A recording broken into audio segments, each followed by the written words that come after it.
Joe, thank you for joining me for the first pre-match chat of the season. We're going to go right back to the start of your career. You're quite a talented sportsman in a few sports, but what was your route into rugby?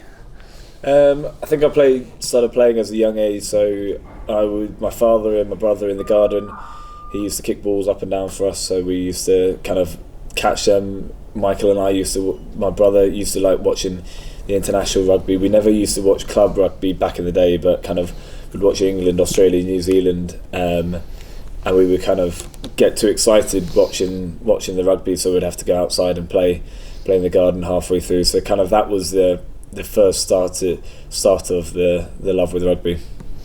And obviously a long time of your rugby career so far was spent with Wasps. You started in their academy, was it at 15, 16? Yeah. A lot of experience over those years, but we look back to 2016, there was a potential Olympic opportunity for you as well. What sort of experience was that, with the England Sevens preparing for a potential Olympics, and then that injury in the end that ended that hope?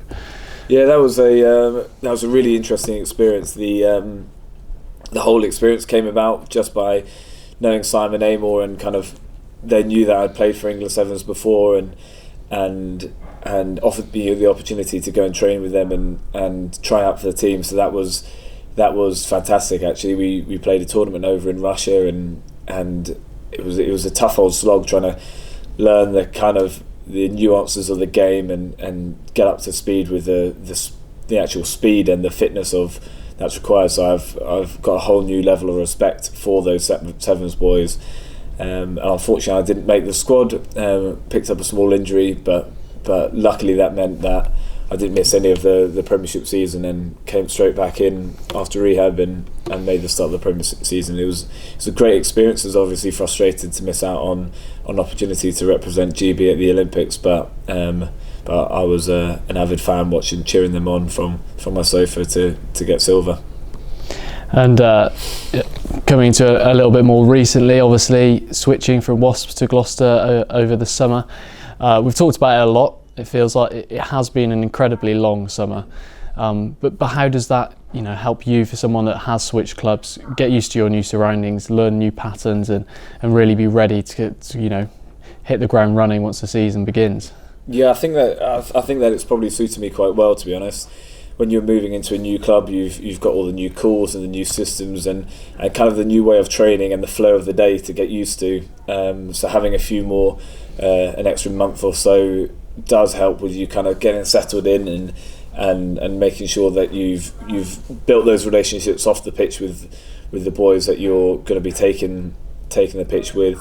The new calls and the new way of playing, although it's very similar to the style that I'm used to, does take some adjusting, and you kind of want to have things kind of second nature rather than fresh in your head in the week of training. So the extra few weeks has been hugely beneficial. I feel very comfortable in this squad, and I'm excited to go to training every day, and it's kind of given me a whole new lease of life. Is a question that everyone's been asking, but that link up again with Danny at the 9 and the 10 channel, obviously that helps you settle in, because you know how he likes to play and you know what to expect from him as well. Yeah, massively.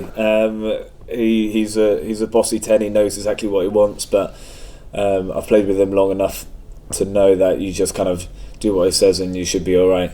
So that's helped me bed in a bit as well. So I'm just looking forward to really teaming up with him again for our second week on the bounce and see what we can do. And we throw back to last week in Salford. It's a tough place to go, Sale. How much confidence does that give the side going into week 2 here at Kingsholm? Yeah, it was a disjointed performance. So there are parts of it that we were hugely frustrated with, particularly the first half. But the second half does give us that confidence that we know that we can go and put a team that are kind of tipped to be top 4 contenders to the sword in that second half and really hold out. I know that we got a fair bit of luck with the last kick of the game, but I think a few decisions did perhaps go against us. A few bounces of the ball definitely went against us as well in that second half. So I think probably we just scraped the game on merit, and that does give you that little boost coming into this match of the weekend. obviously Wasps are wounded from last week, and that will be a major frustration for them. But we're looking forward to kind of getting out there. I'm sure they're going to try and come out of the blocks firing. And that leads on to that final question. It feels like a fairy tale script that you come up against Wasp in your King's home debut. Just what sort of emotions will be going through your head come 3 o'clock tomorrow? It's going to be something that I'm going to look to try and handle personally myself, trying to make sure that I'm calm, cool and collected, and not let the emotion of the day and the atmosphere get on top of me. The game most certainly isn't about me. The game is about the team and us as a 23 and a wider squad.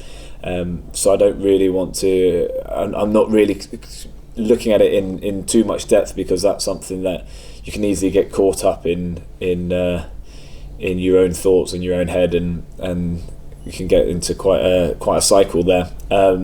It's a game that I've always been looking forward to.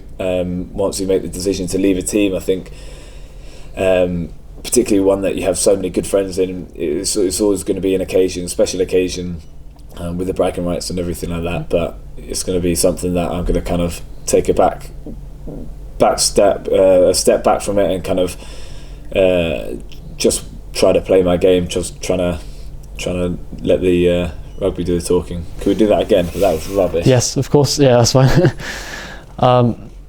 Where were we at? We're at. Okay. Sorry. No, that's fine. I just talked for too long. I thought it sounded okay, but no, I'll do it again. And that leads us perfectly onto the last question. Wasps tomorrow. It feels like a fairy tale script may have written that for you. I'm going to do that bit again. one mulligan each. That leads on to the final question. It feels like a fairy tale script somewhat that you come up against Wasps for your King's home debut. What sort of emotions will be going through your mind at 3 p.m. tomorrow? Yeah, it's funny how it works out. My debut at home and in the first match in the Cherry and Whites. So it will be a massive occasion for me, but one that I'm determined not to let become too big in my own head. It's most certainly not about me. It's most certainly about the team, the 15 and the 23 that will take the field on the weekend.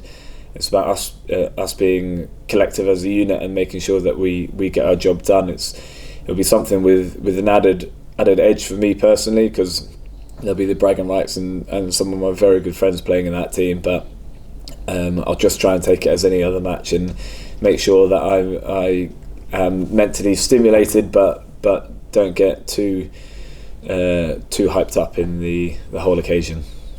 Thank you very much, Joe. Good luck tomorrow. Thank you very much.